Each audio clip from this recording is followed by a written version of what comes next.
इस देश में अगर सबसे ज़्यादा दुर्गति किसी की हो रही है आज के टाइम में, तो वो है किसान। किसान की सबसे ज़्यादा दुर्गति है आज के टाइम में, जिसको हम बोलते हैं अन्नदाता।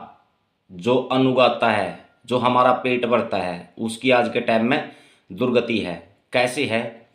सरकार आज के टाइम में दे रही है किसान को 6,000 रुपये साल के। उस हिसाब से बन गया, मतलब महीने के 500 रुपये, और दिन के बैठ के 16 रुपये। 16 रुपये दिन के दे रहे हैं। तो जो दिहाड़ी मजदूरी करते हैं ना, उनकी भी मतलब एक दिन की दिहाड़ी है 500 रुपये, और किसान की है 16 रुपये।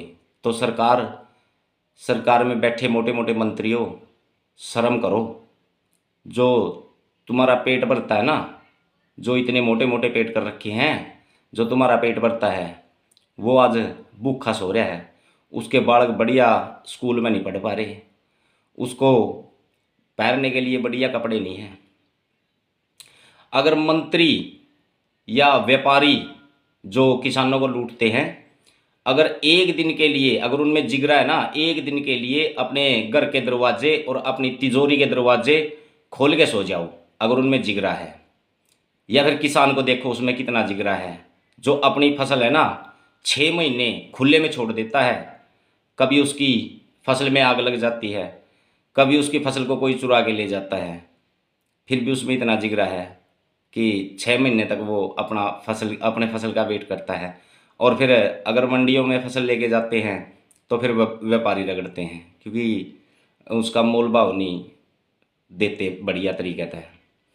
तो भाई, बड़े बड़े जो बिजनेसमैन हैं और जो व्यापारी हैं या सरकार है, तो किसानों की तरफ देखो भाई। किसानों की आय बढ़ाने की कोशिश करा करो।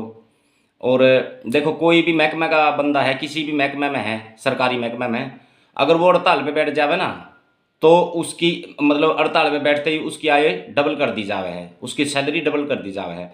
अगर किसान बैठ जावे ना, आंदोलन करने लग जावे या अपनी मांग करने लग जावे कुछ, तो उसको मिलती है लठ। लठ बजाती है सरकार उसके ऊपर, तनख्वाह नहीं बढ़ाती उसकी, उसके ऊपर लठ बजाती है।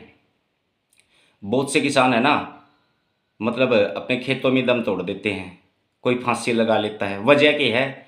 सरकार की नाकामी। क्योंकि सरकार है ना, उसको उसको अपनी फसल का अच्छा भाव नहीं देती, क्योंकि वो बहुत मेहनत करके उगाता है। तो भाई, वीडियो को शेयर करो दोस्तों। नमस्कार, धन्यवाद, और सरकार तक ये बात पहुँचाओ।